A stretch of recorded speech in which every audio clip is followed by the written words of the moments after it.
अवां जे हिन दीनी जलसे खे हाज़िरी ऐं दुआ जो शरफ़ बख़्शो ऐं उन जी आमद बेअजीब तरह सां थी जो फरमायूं त पुट मां जलसे में नथो अची सघां। पोइ हाफ़िज़ साहब जन जे हवाले सां मां ख़िदमत में अर्ज़ु कयो त हाफ़िज़ अकबर साहब जो ॾाढो हज़रत साईं वॾनि सां एॾी निस्बत हुई जो जॾहिं हाले जी शरीफ़ ईंदो हो दरिया खां पार थींदो हो त ज़िक्र अज़कार कंदे ऐं उन हाफ़िज़ मोहम्मद रहमहुल्लाह जी कैफ़ियत इहा हुई जो दोस्त उन खां पुछनि त दरियाह कीअं पार कंदो आहियां त चवंदो हो मां ज़िक्र अज़कार कंदो ईंदो आहियां जेको पाणी छातीअ ताईं अॻिते छातीअ ताईं हूंदो आहे मथे मूंखे पाणी न ईंदो आहे। बरिवायत हाफ़िज़ साहब जेके हिन मजलिस में मौजूद आहिनि तव्हांखे तफ़सीली उहे ख़ुदि ॿुधाईंदा। हज़रत साईं जन खे बि उन्हनि ॿुधायो त हज़रत साईं जन फरमायो त पुट वाक़ई इहा हज़रत साईं वॾनि जी जमात आहे, नेक साले बानड़नि जी जमात आहे, इन जलसे में मां ज़रूरु ईंदुसि। ऐं अल्हम्दुलिल्लाह उन जलसे में हज़रत साईं जन हाज़िरी जो शरफ़ बख़्शो ऐं वहाँ जी स्टेज ते उलमा इकराम बि कसरत सां आहिनि। अॼु हिकु पासे खां ई दीनी इज्तिमा आहे, ॿिए पासे खां सूबाई जमात जो दौरो आहे, तंहिंजे करे दोस्त अहबाब जमात जी ताल्लुक़ उहो हिकिड़े रसीअ वांगुरु आहे। हतल मक़दूर कोशिश कबी त अवां जी ख़िदमत में मां इख़्तिसार सां अर्ज़ु कयां। मुस्लमान भाइरो, अल्लाह साईं इंसान खे दुनिया में ॿिनि नेमतुनि सां नवाज़ियो आहे। हिकिड़ियूं अल्लाह साईं दुनिया में नेमतूं रखियूं आहिनि दुनैवी, जिस्मानी ऐं दुनैवी नेमतूं आहिनि। ॿियूं दुनिया में दीनी ऐं रूहानी नेमतूं आहिनि। जिस्मानी नेमतुनि में इंसान खे सेहत ऐं तंदुरुस्ती अल्लाह जी नेमत, उज़वनि जी सलामती अल्लाह जी नेमत, औलाद बचड़ा अल्लाह जी नेमत, ज़मीन जो टुकड़ो अल्लाह जी नेमत, कंहिंखे ढोर ढगो माल रब जे तरफ़ां दुनिया जी नेमत, कंहिं इंसान खे मुलाज़मत नौकरी दुनिया जी नेमत। पोइ दुनिया जी वॾे में वॾी नेमत आहे हुकूमत ऐं बादशाही। अहिड़े तरीक़े सां अल्लाह से दुनिया में दीनी ऐं रूहानी नेमत बि रखी आहे। हिकिड़ो इंसान जॾहिं कलमो थो पढ़े मुस्लमान थो थिए त उहो ईमान ऐं कलमे सां हुनखे दीनी नेमत नसीब थी। पोइ इहो इंसान निमाज़ पियो पढ़े अल्लाह जी तरफ़ां दीनी नेमत, क़ुरान जी तिलावत दीनी नेमत, अल्लाह जो ज़िक्र दीनी नेमत। पोइ मुस्लमान जो बचड़ो हाफ़िज़े क़ुरान थियो दीनी नेमत, आलिम दीन बणियो दीनी नेमत। पोइ हलंदे हलंदे दुनिया में दीन जी वॾे में वॾी नेमत आहे नुबुवत ऐं रिसालत। तंहिंजे करे दुनिया जी वॾी नेमत अची थी हुकूमत ऐं बादशाही, इन खां वधीक का नेमत कोन्हे। दीन ऐं रूहानियत जे लिहाज़ सां दुनिया में वॾे में वॾी नेमत आहे नुबुवत ऐं रिसालत, इन खां दुनिया में का नेमत। अलबत्ता इंसानो नुबुवत रिसालत उहो मक़ाम आहे। तव्हां असां इंसान, तव्हां असांजी तख़लीक़ बि मिटीअ मां, अल्लाह जे रसूलनि पैगंबरनि जो वजूद बि मिटीअ मां। पर तुंहिंजे मुंहिंजे जिस्म में दुनिया जी मिटी, रसूल पैगंबर जे मुबारक जिस्म में जन्नत जी मिटी हूंदी आहे। तंहिंजे करे आदम अलैहिस्सलाम खां वठी महबूब मुस्तफ़ा ख़ातमुन नबीयीन सल्लल्लाहु अलैहि वसल्लम ताईं जेके बि रसूल पैगंबर आया, अल्लाह साईं उन्हनि खे जन्नत जी मिटीअ मां बणायो। पर महबूब मुस्तफ़ा फरमायो मां उहो अल्लाह जो प्यारो महबूब रसूल आहियां। रब साईं ॿियनि नबियनि खे जन्नत जी मिटीअ मां बणायो आहे, मां मुहम्मद मुस्तफ़ा खे रब जन्नतुल फिरदौस जी मिटीअ मां बणायो आहे। फरमायो मां इमामुल अंबिया आहियां, इमामुल अंबिया आहियां। पो जॾहिं रसूल जे जिस्म में जन्नत जी मिटी आहे इन जे करे इंसान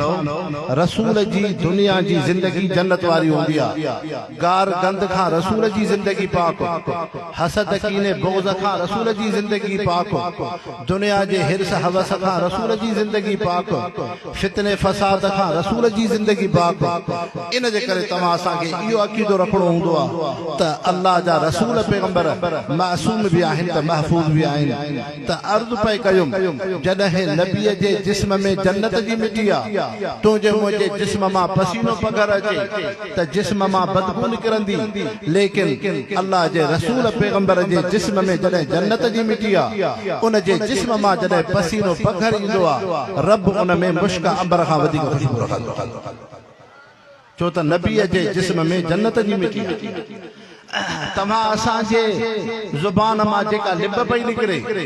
उन में उहा शिफ़ा ऐं तासीर कोन्हे पर अल्लाह जे रसूल पैगंबर जो जिस्म जॾहिं जन्नत जी मिटीअ मां आहे महबूब मुस्तफ़ा उहे अल्लाह जा रसूल पैगंबर आहिनि जे ख़ैबर जी जंग में हज़रत अली रज़ियल्लाहु अन्हु जन अचनि अर्ज़ करनि त अखि जी तकलीफ़ आहे हुज़ूर पाक सल्लल्लाहु अलैहि वसल्लम लिब मुबारक अखि ते रखी त शिफ़ा थी पई जेकॾहिं अब्दुल्लाह बिन अतीक गुस्ताख़ रसूल खे क़त्ल करे डाकड़ खां लहे त सहाबी जी जंग भॼी पई उहो सहाबी महबूब मुस्तफ़ा जी खिदमत में अचे साईं अल्लाह जा रसूल तव्हां जे गुस्ताख़ रसूल खे जहन्नम रसीद करे आयो आहियां अल्लाह जे नबीअ दुआऊं ॾिनियूं पर मुंहिंजे पिनीअ खे धकु लॻी पियो आहे पिनी भॼी पई आहे महबूब मुस्तफ़ा फरमायो अब्दुल्लाह जंग खे सिधो कर हुज़ूर अनवर सल्लल्लाहु अलैहि वसल्लम पंहिंजी लिब मुबारक हई हाणे अब्दुल्लाह जी पूरी ज़िंदगी जंग में वरी दर्द ऐं तकलीफ़ त मालूम थियो त नबीअ जो जिस्म जन्नत मां पियो हाणे अल्लाह से उन्हनि खे अखलाकनि सां पियो नवाज़े पर मोहम्मद मुस्तफ़ा उहे अल्लाह जा रसूल आहिनि जो अल्लाह से फरमायो इन्नक ला अला खुलुकिन अज़ीम ऐ महबूब मुस्तफ़ा तूं अज़ीम अखलाकनि तूं अज़ीम अखलाकनि वारो आहे तमाम नबियनि जा अखलाक सभु खूबियूं ऐं ख़सलतूं अल्लाह से तो महबूब मुस्तफ़ा में रखियो तो महबूब मुस्तफ़ा में खुल्के हसन खुल्के करीम खुल्के अज़ीम ये अखलाक जा दर्जा आहिनि खुल्के हसन इनखे चइबो आहे कंहिं इंसान तव्हांखे थप हई ओतिरी थप हण या खुल्के हसन कंहिं ॾे तव्हांजो 1000 रुपयो कर्ज़ थी पियो ओतिरो 1000 रुपयो वठण इहो खुल्के हसन आहे खुल्के करीम जो दर्जो खुल्के हसन खां वधीक हूंदो आहे कंहिं इंसान तव्हांखे थप हई तव्हां ओतिरी थप हणो आहे खुल्के हसन हो बजाए उनजे तव्हां उनखे माफ़ ऐं दरगुदर करे छॾियो इहो खुल्के करीम कंहिं इंसान जे 1000 रुपयो कर्ज़ हो तव्हां उन खां वठो हा त खुल्के हसन हो पर बजाए उनजे तव्हां उनखे माफ़ करे छॾियो इहो खुल्के करीम आहे खुल्के अज़ीम जो दर्जो मुस्लमानो इन खां वधीक हूंदो आहे खुल्के हसन अज़ीम इहो आहे जंहिं इंसान थप हई तूं ओतिरी थप हणे खुल्के हसन हो पर तूं बजाए उनखे माफ़ कयो खुल्के इहो उन खां थोरो वधीक अखलाक जो हिस्सो आहे खुल्के अज़ीम इहो आहे जो उनखे माफ़ बि कयो आहे उनखे थप बि न हई अञा उन सां तूं चङाई ऐं भलाई करे उन सां चङाई ऐं भलाई करे छॾ इनखे खुल्के अज़ीम चइबो आहे त इन जे करे अल्लाह जे रसूल फरमायो सिलमन कताक वअफ़ु अम्मन ज़लमक व अहसिन इला मन असा इलैक तंहिंजे करे मुसलमानो अल्लाह से महबूब मुस्तफ़ा जे अखलाक में खुल्के अज़ीम जो दर्जो रखियो आहे जॾहिं उमैर बिन वहब मक्के जो सरदार सफ़वान बिन उमैया जो गुलाम नौकर आहे जिथे मक्के जा इंसान साज़िशूं पिया करनि हाणे उमैर बिन वहब खे चए त तलवार ज़हर में बोड़े नऊज़ बिल्लाह मिन्हा पैगंबर करीम सल्लल्लाहु अलैहि वसल्लम जे तूं क़त्ल करे आ तोखे दुनिया ऐं पैसे सां नवाज़ींदुसि उमैर दुनिया जी लालच में अचे थो हुज़ूर सल्लल्लाहु अलैहि वसल्लम जी मजलिस में वेठो अल्लाह से कुरान पाक में फरमायो वल्लाहु यासिमुका मिनन नास ऐ महबूब मुस्तफ़ा मां तुंहिंजी पाण हिफ़ाज़त कंदुसि उमैर खे जुरत नाहे जो तलवार महबूब मुस्तफ़ा जे मथां हले हाणे जॾहिं उमैर खे अल्लाह जे नबी माफ़ कयो फरमायो उमैर तूं चङे ख़्याल सां न आयो आहे पर अल्लाह जो रसूल तोखे माफ़ थो करे उमैर कलमो पढ़ी मुसलमान थियो जॾहिं मक्को पाक फतह थियो फतह मके जे मौके ते सफ़वान बिन उमैया मके जो सरदार आहे आहे मथे ते गंढड़ी रखी करे मके खां निकिरे थो हज़रत उमैर सहाबी जी निगाह पई ऐं सफ़वान बिन उमैया काॾे पियो वञे चए जंहिं अल्लाह जे नबी ऐं मुसलमाननि जे लाइ असां साज़िशूं कयूंसीं अॼु उन्हनि खे मको पाक फतह थी मिलियो आहे दुनिया जो दस्तूर आहे जंहिंखे हुकूमत ऐं ताक़त मिलंदी आहे मुखालिफ़ दुश्मन खां इंतकाम बदिलो वठंदो आहे तंहिंजे करे अॼु उहो रसूल ऐं उन जा मुसलमान उन जी जमात असां खां बदिलो वठंदा हज़रत उमैर सहाबीअ चयो हा सफ़वान बिन उमैया तहां सरदारनि जी इहा मिज़ाज आहे दुनिया जे इंसाननि जी इहा मिज़ाज आहे लेकिन मोहम्मद मुस्तफ़ा उन जी जमात जा अखलाक अव्हां जे रवियनि खां मथे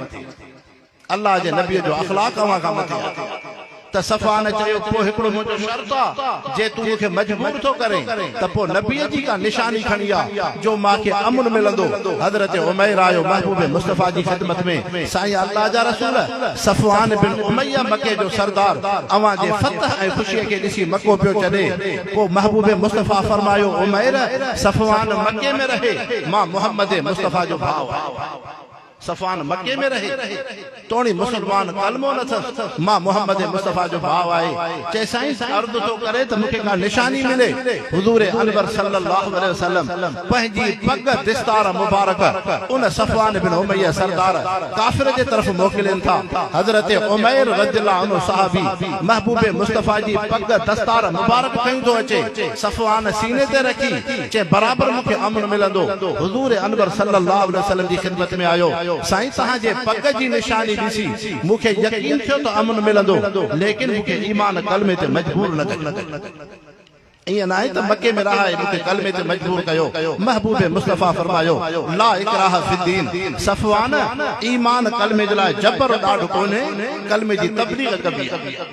कलमे जी फज़ीलत ॿुधाई ईमान जी फज़ीलत ॿुधाई जन्नत जा फज़ाइल ॿुधाए कुफ्र जी ग़िलाज़त गंदगी बयान कबी जहन्नम जो अज़ाब बयान कबो तबलीग कबी बाक़ी ईमान कलमे ते जबर ॾाढो हाणे सफ़वान चंद ॾियारनि खां पोइ हुज़ूर सल्लल्लाहु अलैहि वसल्लम जी ख़िदमत में अचे थो साईं अल्लाह जा रसूल हथड़ो वधायो सफ़वान मुसलमान थियण जे इरादे सां आयो आहे महबूब मुस्तफ़ा फरमायो सफ़वान तोखे कंहिं ईमान खां मजबूर कयो आहे चइसे कंहिं तलवार ऐं जबर मजबूर न कयो आहे अव्हां जे अखलाक अव्हां जे जमात जे अखलाक खे ॾिसी सफ़वान कलमो पढ़ी मुसलमान इहो अल्लाह से फरमायो इन्नका लाला खुलुकिन अज़ीम ऐं महबूब मुस्तफ़ा तूं अज़ीम अखलाक वारो त मुसलमानो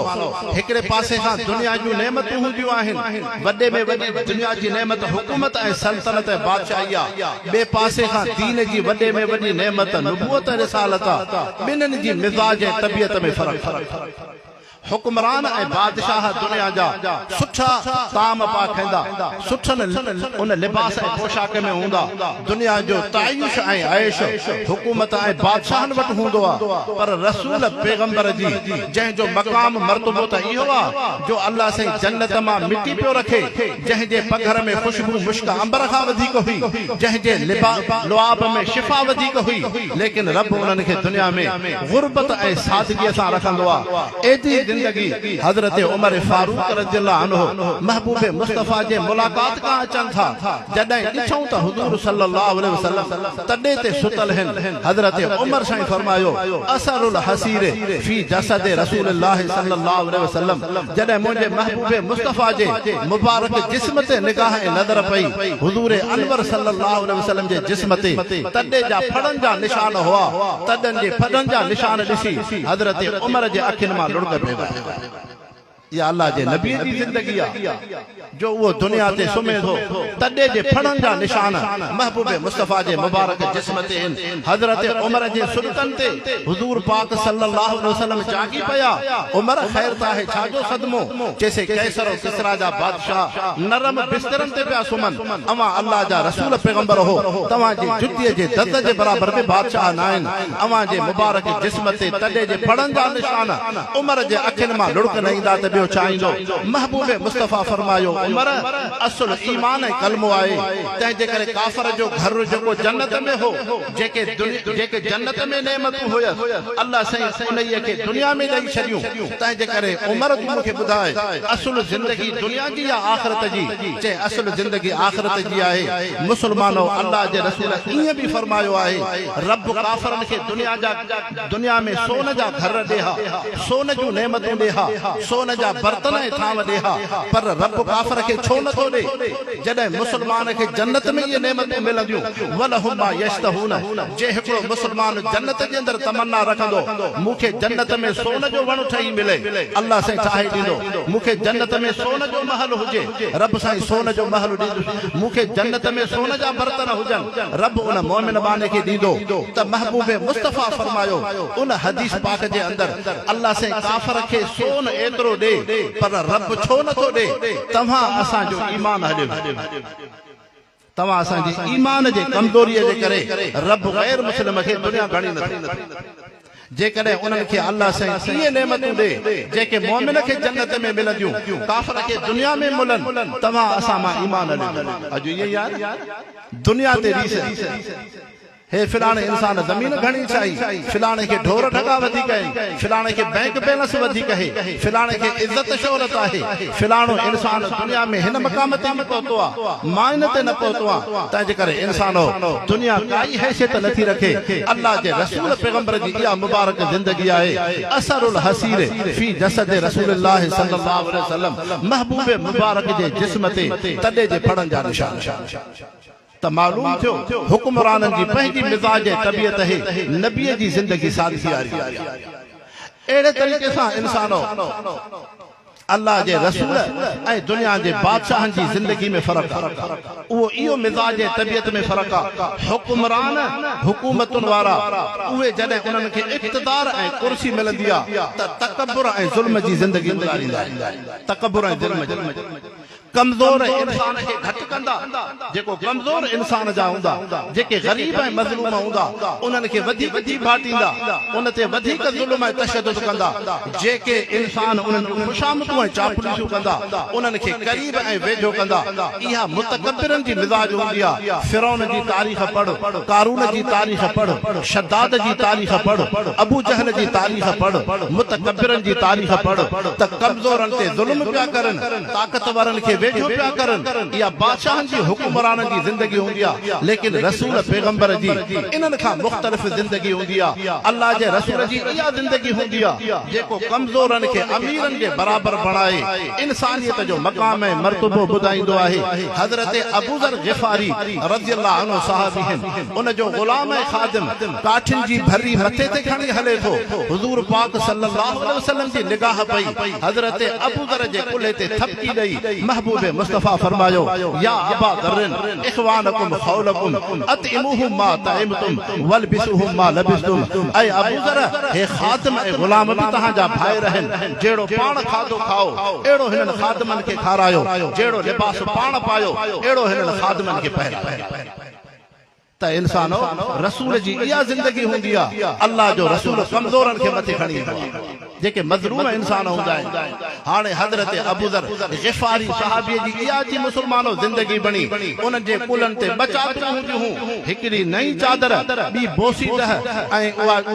उन जे सहाबीअ जे मथां इहा बोसीदह कपिड़ो पियो आहे त सहाबनि सफ़रनि पुछो अबू ज़र नई चादर त सम्झ में अचे थी बोसीदह तुंहिंजे कुल्हे ते छो आहे चई इन जे करे बोसीदा रखी आहे जॾहिं महबूब मुस्तफ़ा मूंखे इन ग़ुलाम जे मुतालिक़ नसीहतूं कयूं उन जे मथां बोसीदा कपिड़ो हो तंहिंजे करे अबू ज़र रब सां वाइदो कयो जेतिरी ज़िंदगी हूंदी बोसीदा कुल्हे ते चादर रखी मुहम्मद मुस्तफ़ा जे हुक्म जी फर्मा बरदारी तंहिंजे करे इंसानो अल्लाह जे रसूल जी इहा ज़िंदगी हूंदी आहे जो रसूल ऐं पैगंबर कमज़ोरनि खे मथे आणी उहो अरब जो मुआशरो जंहिंमें धीअ खे इंसान रखण बर्दाश्त न कंदो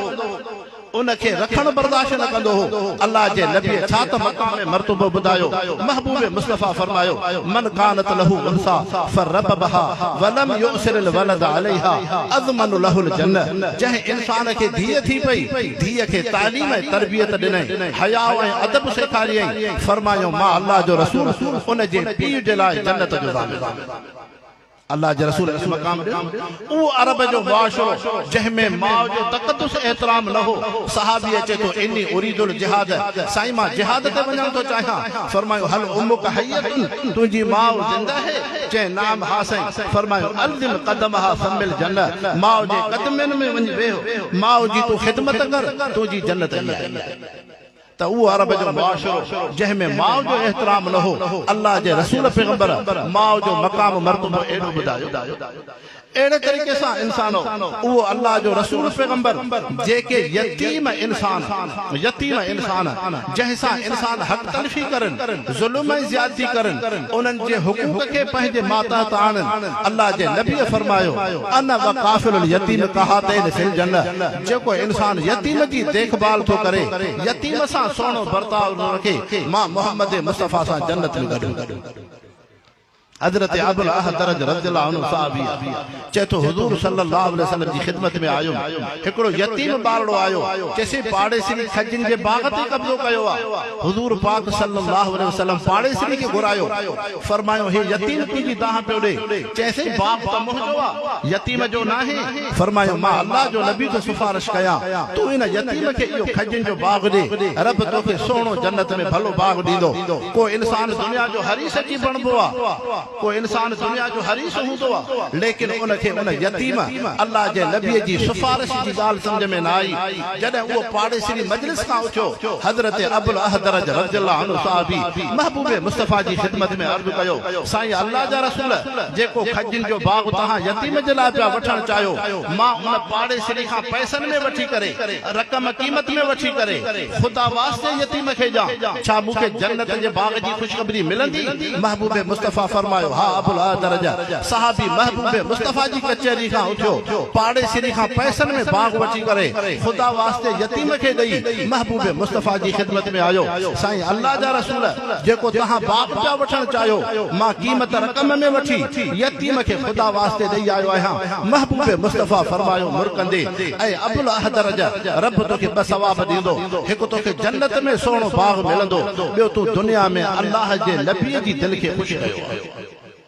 तू अल्लाह जे नबी जी दिल खे ख़ुशि कयो। तंहिंजे करे रसूल पैगंबर उहो आहे जेको कमज़ोरनि खे मथे आणींदो आहे, कमज़ोरनि खे मथे आणींदो आहे। इन जे करे इंसान उहे सहाबी सगोरा तव्हां उन्हनि जी मुबारक ज़िंदगी त ॾिसो, छा उन्हनि जी ज़िंदगी आहे न दुनिया जो तायुश ऐश आहे। बदर जी वॾी इस्लामी जंग आहे, जंहिंजो अॼु ताईं यहूदनि ते रोब वेठल आहे त मुसलमाननि जी पहिरीं जंग ग़ज़वे बदर, उन बदर जी जंग में मुसलमानो तव्हां उलमा खां त इहो ॿुधो 313 सहाबी हुआ, कॾहिं इहो बि ॾिठो त उन्हनि जी ज़िंदगी कहिड़ी हुई? लिबास सादो, पेरनि में चप्पल कोन्हे। हज़रत उकाशा रज़ियल्लाहु अन्हु उहो महबूब मुस्तफ़ा जो सहाबी आहे जंहिंखे अल्लाह जो रसूल जन्नत में ख़ुशख़बरी पियो ॾे, सबक़त बिहा उकाशा। लेकिन जॾहिं बदर जे मैदान में हज़रत उकाशा सहाबी अचे थो, न पुठनि ते कमीस आहे, न मथे ते टोपी आहे, न पेरनि में चप्पल आहे, बस हिकिड़ी गोॾ पातल आहे। हज़रत उकाशा मैदान बदर में अचनि था, हुज़ूर अनवर सल्लल्लाहु अलैहि वसल्लम जी निगाह ऐं नज़र थी पए, महबूब मुस्तफ़ा जे हथ में जेको लकोड़ा ख़ुशतबईअ में उकाशा जे जिस्म ते हणनि था, फरमायो आए उकाशा अॼु तूं पुठनि उगाड़े अल्लाह रसूल जी मोहब्बत में जंगे बदर में आयो आहे। अल्लाह से इन जिस्म खे, इन गोॾ खे तुंहिंजे खे रब क़बूल कयो आहे। उकाशा मां मोहम्मद मुस्तफ़ा सां जन्नत में गॾु। त मुसलमानो दुनिया न आहे, लेकिन अल्लाह जो नबी कमज़ोरनि खे एॾो वॾो जन्नत जो ख़ुशख़बरी पियो ॾे। हज़रत अब्दुल्लाह ज़ुल्बजा हे उहो सहाबी आहे, अब्दुल उज़्ज़ा जंहिंजो नालो हो, मुज़ैना क़बीलो जेको मके ऐं मदीने जे दरमियान में हो। जॾहिं सहाबिन मके खां हिजरत कई, 4 साल जो हिजरत जो अरसो रहियो, मुख़्तलिफ़ तरीक़े सां सहाबी मके खां हिजरत करे अचनि, लिकंदे छिपंदे मदीने तय्यबा अचनि। हाणे मुज़ैना क़बीले जो अब्दुल्लाह ज़ुल्बजा बजाद आहे इन वटि सहाबी अची क़याम करनि इतो जो पाणी मिठो हो वो अब्दुल उज़ा हज़रत अब्दुल्लाह ज़ुल बजाद कंहिं सहाबी दीन जी दावत ॾिनी लिकी छपी हिन कलमो पढ़ियो क़ुरान पाक सां वॾो शगफ़ ऐं शौक़ होसि क़ुरान शरीफ़ पढ़ण यादि करे जेके सहाबी अचनि पंहिंजी ओताक बैठक ते रहाए वञी बाग़ में कंहिं बयाबान में वञी करे सहाबीअ खां क़ुरान जूं आयतूं सिखे ईअं कंदे कंदे मुस्लमानों खे अब्दुल उज़ा उहो इंसान हो जेको भले में भलो कपिड़ो पाईंदो हो सादो कपिड़ो न पाए लेकिन अॻिते हली हिन इस्लाम खे ज़ाहिर कयो ईमान खे ज़ाहिर कयईं चाचे हिन जे तकलीफ़ूं ॾियण शुरू कयूं उन्हीअ ते हिन जे जिस्म तां कपिड़ो लथो वियो जेको रेशम जो कपिड़ो पाईंदो हो उन्हीअ अब्दुल्लाह जे मथां अॼु रेशम जो कपिड़ो कोन्हे सादा ॿ कंबल जिस्म खे वेड़े अमड़ ॾिनसि इहो हज़रत अब्दुल्लाह रात जे वगड़े में सर्दीअ जी मौसम में हाणे मदीने तैयब में आयो उहो असाबे सुफ़ जो थलो जिथे सहाबी रहंदा हुआ मोहम्मद मुस्तफ़ा जा तालिबुल इल्म हे भी नओ मुसाफ़िर अची रहियो महबूबे मुस्तफ़ा सुबुह जी नमाज़ पढ़ाई मुसाफ़िर खे ॾिसी मन अंत तूं केर आहे चए अना अब्दुल उज़ा मां अब्दुल उज़ा आहियां चए किथां जो आहे चए मुज़ैना क़बीले जो आहे महबूबे मुस्तफ़ा समझिया हे मुसलमान थियो आहे फरमायो अंत अब्दुल्लाह ज़ुल बजादैन तू तो अब्दुल्लाह है तू ज़ुल बजादैन आहे हुजूर सल्लल्लाहु अलैहि वसल्लम जे ज़ुल बजादैन जो लफ्ज़ हज़रत अब्दुल्लाह ते रखियो हाणे हिन जी पूरी ज़िंदगी महबूबे मुस्तफ़ा जी सोबत में आ हे उहो सहाबी आ मुसलमानो जेको क़ुरान के ॾाढियां पियो पढ़े हज़रत उमर रज़ियल्लाहु अन्हु इन अब्दुल्लाह ज़ुल बजाद के हिकु दफ़ो फरमायो अ मुराइन अंत ऐं अब्दुल्लाह तू ॾाढियां क़ुरान पढ़ी रियाव ॾेखाव पियो करे हुजूर अनवर सल्लल्लाहु अलैहि वसल्लम हज़रत उमर के फरमायो दाहो या उमर ऐं उमर हिन अब्दुल्लाह के कुछ लफ्ज़ न चओ फइन्नहु अहदुन मिनल अवाहीन हे भी अखिन मां लुढ़क हारे क़ुरान रब जी मोहब्बत में पढ़े थो मुंहिंजो रब मूंखां राज़ी थे उमर इन्हीअ खे ॾाढियां क़ुरान खां न रोक ॿी रिवायत में अचे थो हज़रत उमर हुजूर सल्लल्लाहु अलैहि वसल्लम जी ख़िदमत में अर्ज़ कयो अला यसमउ लिहादल आराबी कैफ यरफउ सौतल क़ुरान साईं अल्लाह जा रसूल हिन बदवी बाराड़ीअ वारे शख़्स खे नथा ॾिसो जेको कीअं थो ॾाढियां क़ुरान पाक पढ़े महबूबे मुस्तफ़ा फरमायो दाहो या उमर फइन्नहु युहिब्बुल्लाह व रसूलहु हिन जी अल्लाह रसूल सां मोहब्बत है उमर इन खे कुछ लफ्ज़ न चओ हिन जी दिल में अल्लाह रसूल सां मोहब्बत है जॾहिं 9 हिजरी में रूम जे बादशाह सां जंग थी लगे उन जंग में हज़रत अब्दुल्लाह अचे थो हाणे हुजूर सल्लल्लाहु अलैहि वसल्लम जी खिदमत में अर्ज़ कयई साईं दुआ घुरो मूंखे शहादत जो मौत मिले हुजूर पाक सल्लल्लाहु अलैहि वसल्लम दुआ घुरी अल्लाहुम्मा हरिमहु दमी हरिम दमहु अलल कुफार ऐ रब साईं मां वो अल्लाह जो रसूल पैगंबर आहियां जेको अब्दुल्लाह जे लाइ दुआ थो घुरां अल्लाहुम्मा दमहु अलल कुफार ऐ रब अब्दुल्लाह जे जिस्म के काफरन जे तलवारुन खां महफूज रख जाए हिन जे जिस्म के काफर जो धक्को न लगे हज़रत अब्दुल्लाह अखिन मां लुढ़क हारिया साईं मां शहादत जी तमन्ना तो कया महबूबे मुस्तफ़ा फरमायो अब्दुल्लाह जेको मुजाहिद मैदान जिहाद में हलियो बुखार उन के अचियो ऐं बुखार में फौत थियो तॾहिं बि रब शहीदन जी जमात मां उतारी दो हाणे इहो अब्दुल्लाह उन तबूक जे मैदान में रात जे वगड़े में सर्दीअ जी रात में वफ़ात तो करे हुजूर सल्लल्लाहु अलैहि वसल्लम जन उठा हज़रत अबू बकर हज़रत उमर फारूक रज़ियल्लाहु अन्हु सहाबी सगोरा गुस्ल जो इंतजाम था करन कफन जो इंतजाम था करन महबूबे मुस्तफ़ा मथा बीठल आहिनि हज़रत अब्दुल्लाह बिन मसऊद हलकड़े कद वारो सहाबी सनन पिनन वारो सहाबी इहो अचानक चे मां उठुम ॾिठुम त महबूबे मुस्तफ़ा पंहिंजे खीमे में न आहिनि शेखैन सहाबी पंहिंजे खीमे में न आहिनि थोरे फासिले ते ॾिठुम बत्तीअ जी रोशनाई हुई जॾहिं उते आयुम ज़ैद बिन हारिस जे हथ में बत्ती हुई ॾिठुम त हज़रत अब्दुल्लाह ज़ुल बजाद जे मयत खे हज़रत उमर ऐं हज़रत अबू बकर गुस्ल पिया ॾियनि कफन पिया पहराइनि महबूबे मुस्तफ़ा रात जे वगड़े में जनाज़ो पढ़ायो जनाज़े खां बाद हज़रत अबू बकर ऐं उमर हज़रत अब्दुल्लाह जे जनाज़े खे खयूं पिया अचनि हुजूर अनवर सल्लल्लाहु अलैहि वसल्लम हेठि कब्र में लथा फरमायो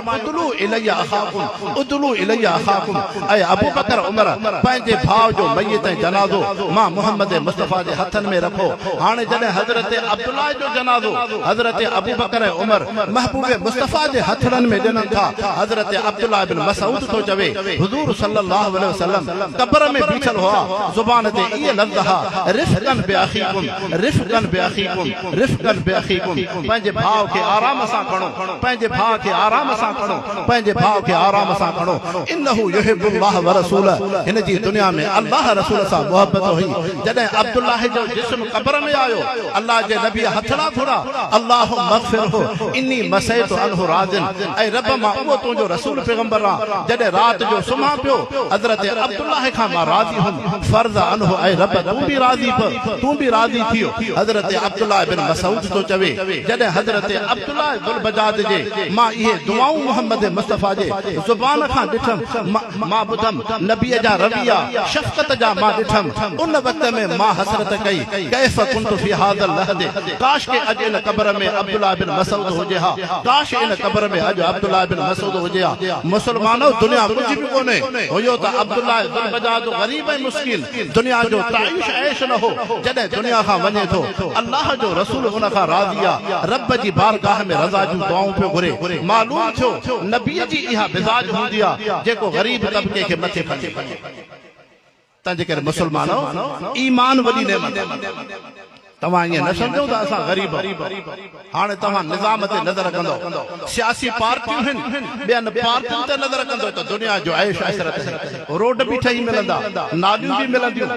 नौकरियूं बि मिलंदियूं, पर तोखे मूंखे अहलुल्लाह ऐं असलाफ जी उहा जी जमात मिली आहे, जमीयत उलमा इस्लाम, जंहिंजे बुनियाद में हज़रत अमरोटी जहिड़ा मुजाहिद वली, जंहिंजी जमात में हज़रत हालिजवी, हज़रत ख़लीफ़ा अहमदीन जरारवी, जंहिंजी जमात में हज़रत शेख हिंद, हज़रत हुसैन अहमद मदनी, बाबाए जमीयत हज़रत हज़ारवी जहिड़ा बरगुज़ीदा इंसान पूरियूं ज़िंदगियूं असलाफ अकाबिर इन जमात में गुज़ारियो। हाणे हुई त ग़रीबनि जी जमात, अमीर खां वठी कारकुन ताईं नज़र कंदे ग़रीब ई ग़रीब ॾिसण में ईंदा। आहियूं त ग़रीब, पर तुंहिंजी मुंहिंजो ताल्लुक़ अहलुल्लाह जी जमात, दीनदारनि जी जमात सां आहे। मुसलमानो इहा ई सादत वधी आहे, इहा ई सादत वधी आहे। पैगंबर करीम सल्लल्लाहु अलैहि वसल्लम फरमायो हिकिड़ो गुनाहगार बानो ईंदो क़यामत जे ॾींहुं, नेक अमल न हूंदसि पर उलमा ऐं दीनदारनि सां मोहबत रखंदो। हाणे रब जे तरफ़ां फ़ैसिलो थींदो त हे गुनाहनि जे धोपण जे लाइ जहन्नम में वञे। जॾहिं फ़रिश्ता जहन्नम जे तरफ़ खणी वेंदा, उन जी नज़र पवंदी हिकिड़े आलिम दीन ते, अल्लाह जे प्यारे बाने ते। हे गुनाहगार चवंदो हल अरिफ़तनी इन्नी शरिबतु लकल मां, मूंखे सुञाणियो अथव मां तव्हांखे पाणीअ जो ढुक पीआरियो। असांजे सीरत नबीअ जे जलसे में आयल हुआ, दूर दराज इलाके खां तव्हां आलिम आयल हुयो, मां बि तव्हांखे पाणीअ जो ढुक पीआरियो हो। हल अरिफ़तनी इन्नी वज़अतु लक माल वधुअ, मूंखे सुञाणियो था मां तव्हांखे बदनो भरे ॾिनो हो, तव्हांखे गुज़र करायो हो, तव्हांखे नलको ॾेड़े ॾिनो हो, निमाज़ूं त अव्हां पढ़ियूं, क़ुरान त अव्हां पढ़ियो, ज़िक्र त अव्हां कयो, लेकिन मां बि इन ख़िदमत में तव्हां सां हुयुमि। अल्लाह जी रहमत जो जोश ईंदो, रब साईं आलिम दीन खे फरमाईंदो मुंहिंजा प्यारा बाना हुयो त गुनाहगार बानो, हिन बि तोसां भलाई ऐं चङाई कई, मां रब जी रज़ा जी ख़ातिर तोसां मोहबत हुयसि, तंहिंजे करे जीअं तुंहिंजे लाइ जन्नत जो फ़ैसिलो आहे, हिन गुनाहगार खे बि पाण सां गॾु जन्नत में वठी। तंहिंजे करे मुसलमानो ॿियो त अमल कोई कोन्हे, बसि इन अहलुल्लाह जी जमात जमीयत उलमा इस्लाम सां तोखे मूंखे क़दमनि ऐं पेरनि जी जॻह ते जॻह मिले, इहा बि वॾी सादत। उन जमात में पेरनि जी जगह मिले, इहा बि वॾी सादत आहे। अमल त कोई कोन्हे, बसि उन अहलुल्लाह जी जमात सां निस्बत जे करे रब करीम तव्हां असां खां राज़ी थिए, जन्नत जो सोनो फ़ैसिलो फरमाए।